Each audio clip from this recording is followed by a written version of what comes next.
gnosticismo foi uma heresia perturbadora. Este falso ensino teve origem na filosofia de Platão, que ensinava sobre um dualismo entre matéria e espírito. E para eles, Deus era bom e a matéria denota o pecado. E com isto, então, eles diziam que Jesus Cristo não poderia ter nascido, ter tomado forma humana.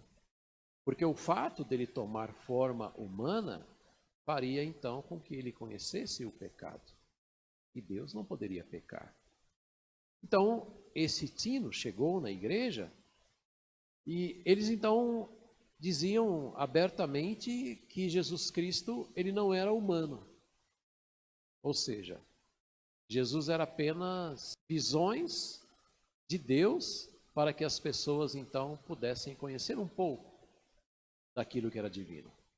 Mas ele não era real. Era apenas uma maneira de Deus se demonstrar. No fundo, ele não havia nascido e ele não era real. Logo, eles negavam a humanidade de Jesus Cristo. E Paulo, então, escreve esta carta na prisão como uma defesa apologética. Queridos, ensino humano afasta o pecador da cruz de Cristo. E Paulo está preocupado, ele sabe que se os irmãos não retomarem as origens e derem ouvido para esta proposta, que é uma proposta herética, os irmãos então desviarão. E ele diz, cuidado.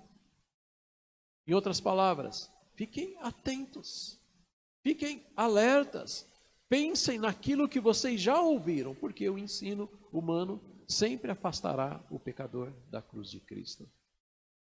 Vejam o 9, eu lerei o 9. Porque nele, ou seja, em Jesus, habita corporalmente toda a plenitude da divindade. Então perceba, contrariando o ensino gnóstico, o apóstolo Paulo ensina que Jesus Cristo é a divindade em essência. Então ele está contrariando totalmente o gnosticismo. Jesus é a plenitude da divindade.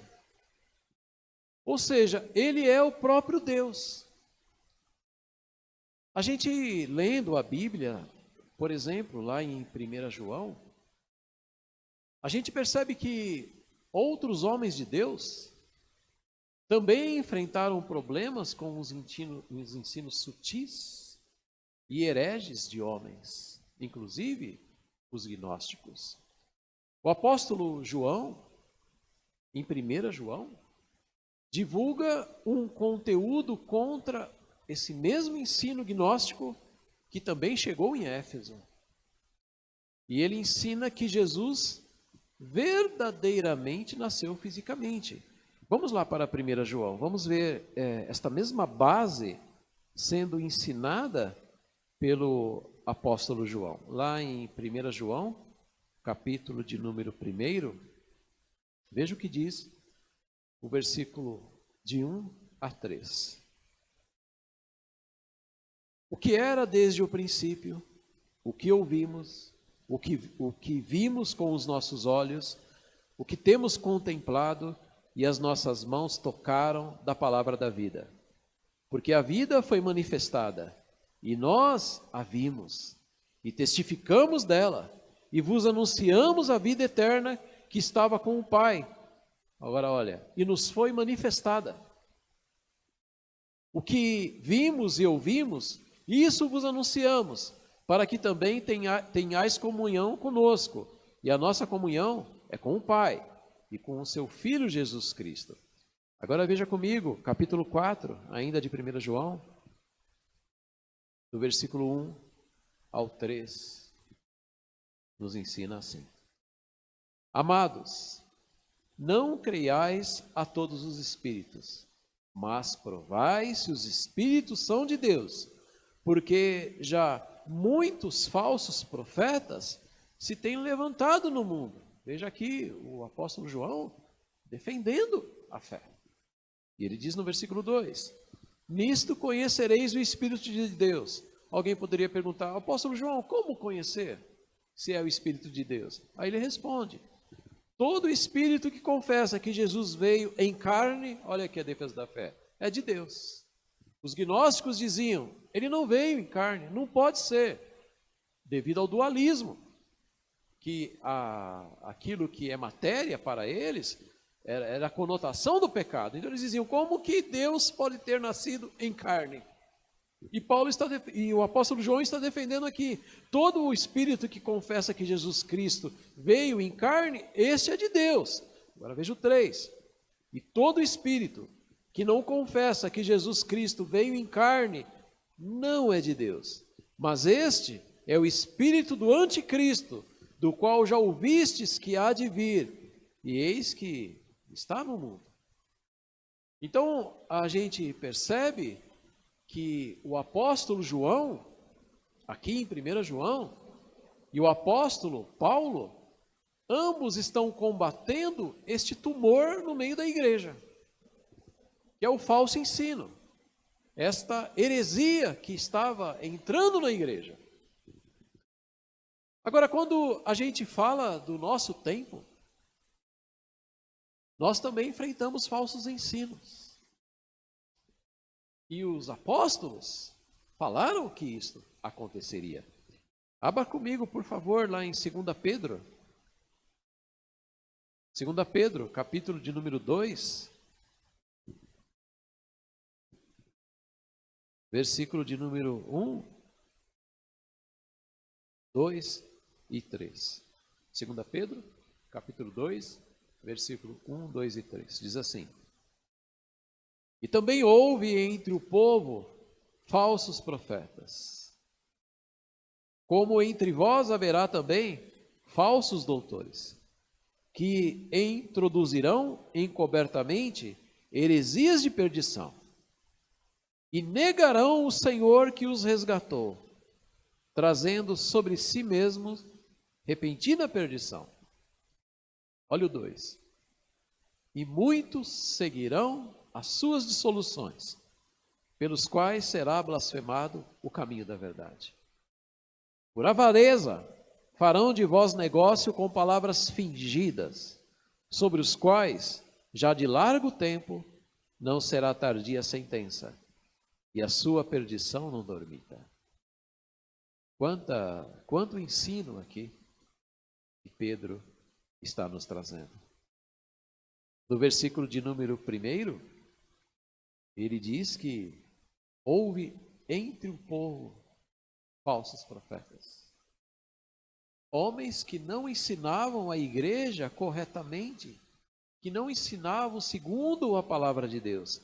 E eles chegaram até o ponto, preste atenção no que está dizendo aqui, de negarem o Senhor que os resgatou.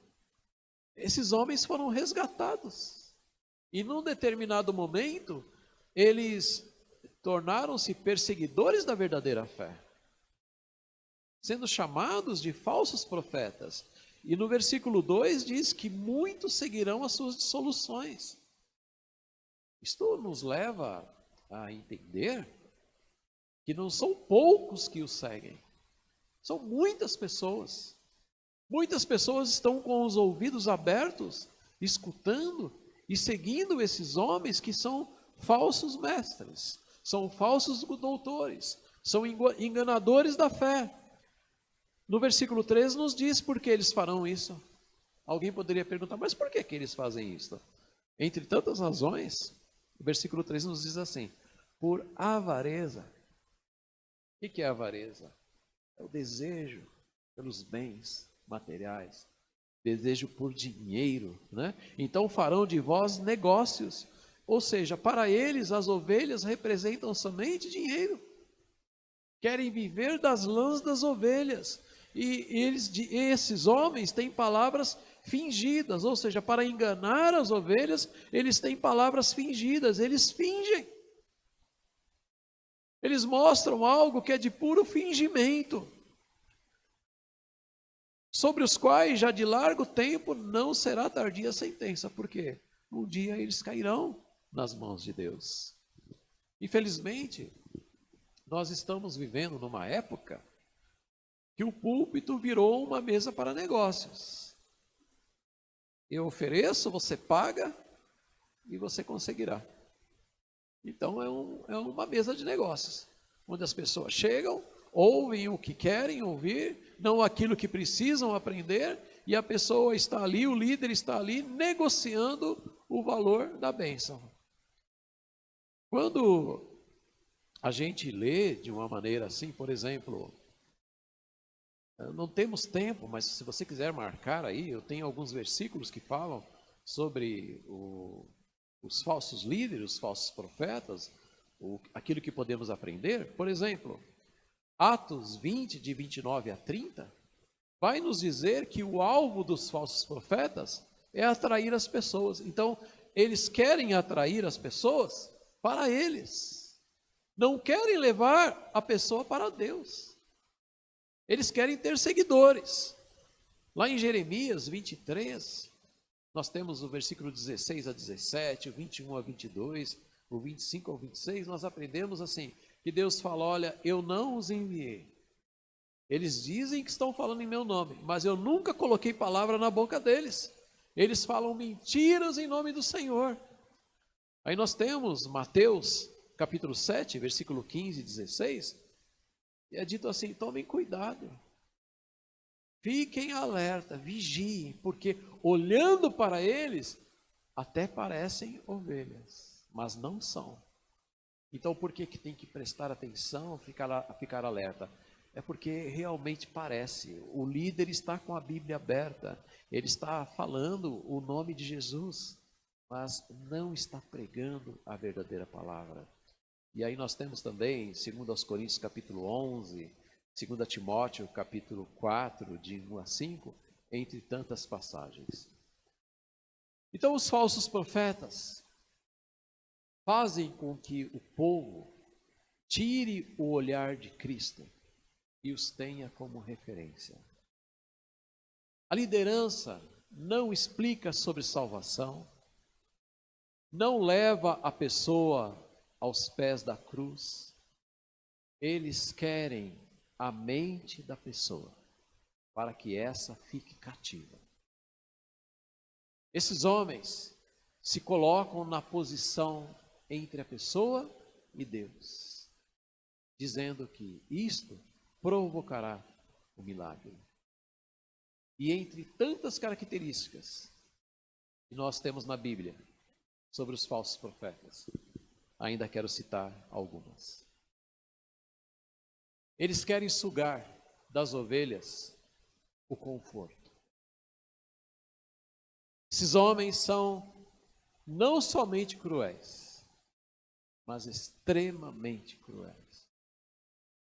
São lobos devoradores que destroem o rebanho. A língua é perversa. São mentirosos. A vaidade e o orgulho os acompanham. Querem ser vistos como ovelhas, porém, seus frutos são maus. Esses homens ensinam em silêncio os seus falsos ensinos. As vidas se perdem. Não se chegam a Deus, pelo contrário, se distanciam, porque não é pregado sobre Deus, não é pregado sobre a salvação. Muitos o seguem, como nós lemos. Por causa deles, desses falsos profetas, muitos blasfemam contra a fé, como nós lemos, 2 Pedro. O dinheiro fala mais alto, cobiça, a avareza. O que dizem é de puro fingimento. Estão perdidos e levam outros à perdição. São falsos apóstolos. Manipulam sinais com falsos milagres e possuem ministros que também enganam o povo. São cobiçosos e gananciosos. Algemam o desesperado. Fingem inventam testemunhos, são injustos, são imorais, negociam a palavra com intencionalidade, falam mentiras como se fossem palavras do Senhor. O seu discurso é híbrido, ou seja, ele é flexível, depende do objetivo pessoal. Eles roubam, matam e destroem o rebanho. E além destes, lidamos também, em nossos dias, de um tempo para cá, com uma teologia conhecida como teologia liberal.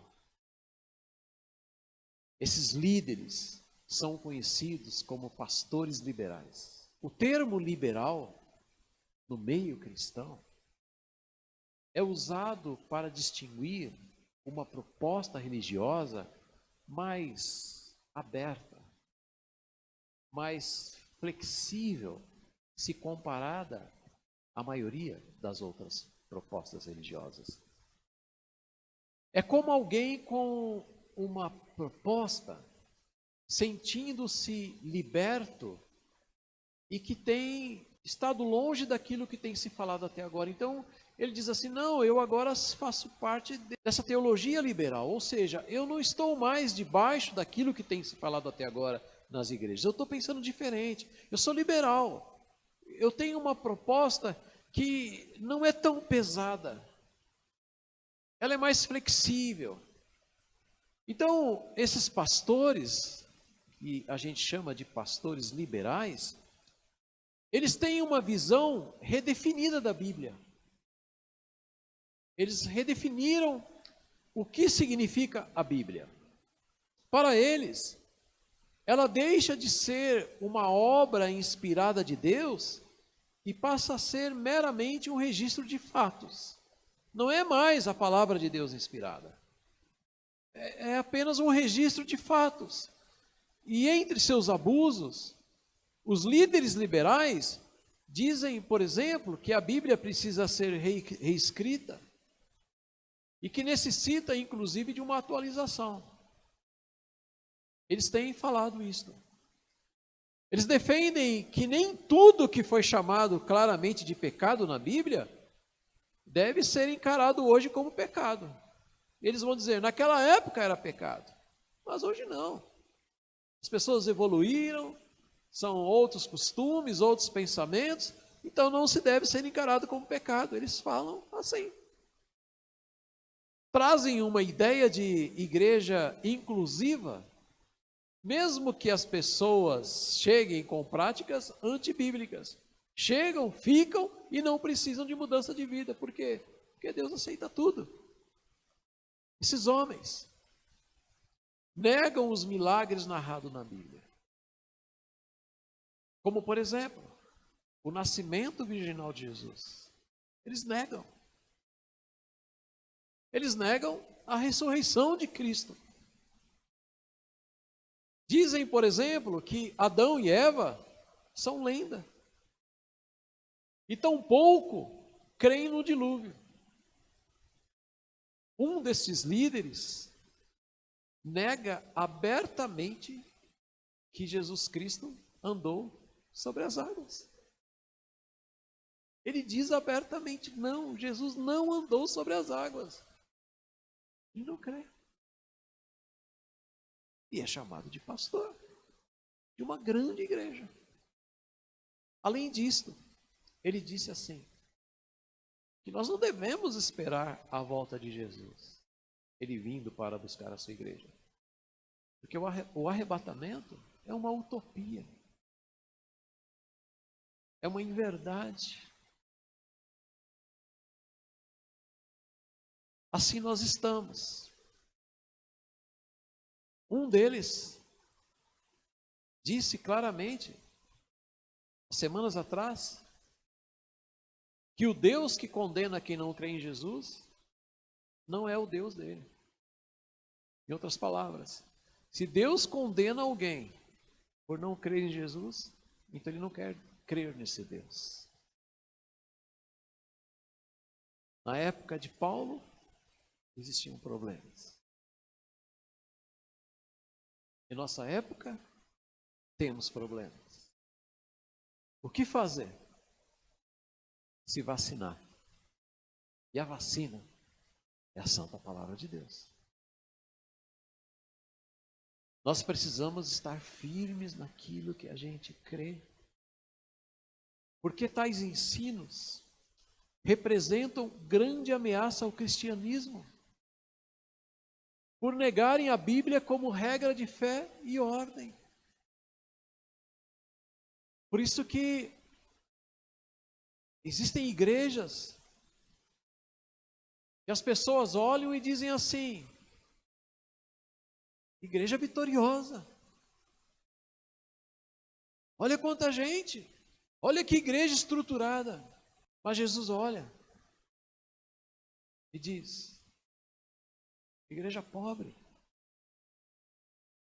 Porque Ele olha não a estrutura, Ele olha as pessoas. Ele olha para você e Ele olha para mim. As pessoas nestas igrejas, irmãos, são como hipnotizadas por seus líderes. Parece que elas não estão entendendo o que está acontecendo.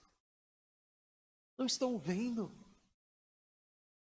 Por exemplo, numa determinada igreja, embora a sua convenção representativa tenha excluído o pastor, porque entenderam que ele não é mais reconhecido como um pastor bíblico devido ao ensino, a igreja decidiu ficar com ele. O acolheu. Ele continua ali ensinando, mesmo que a convenção foi contrária. Ou seja, essas pessoas deram a mente ao pastor, como se fossem hipnotizadas por ele. Vou te falar uma coisa: nunca dê o controle da sua vida para um pastor. Ele não pode controlar você. O que controla você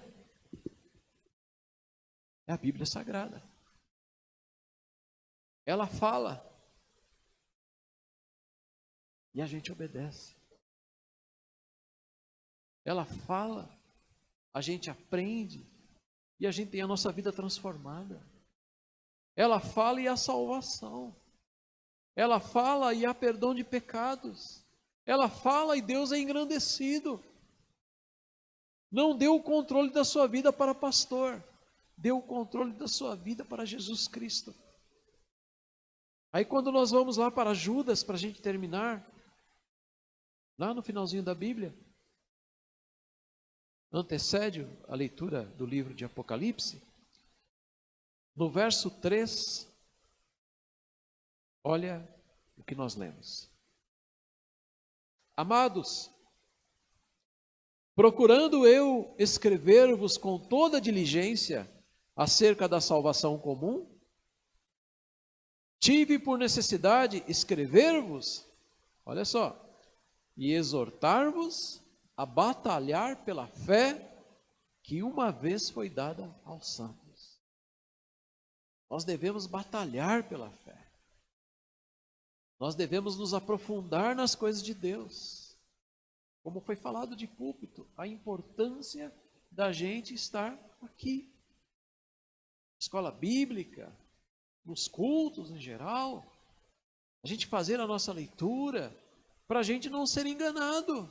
Então, como cristãos, precisamos defender a fé cristã, divulgar o verdadeiro ensino e lutar por ele.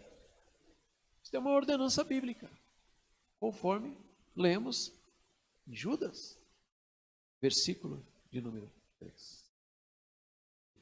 Que Deus nos abençoe.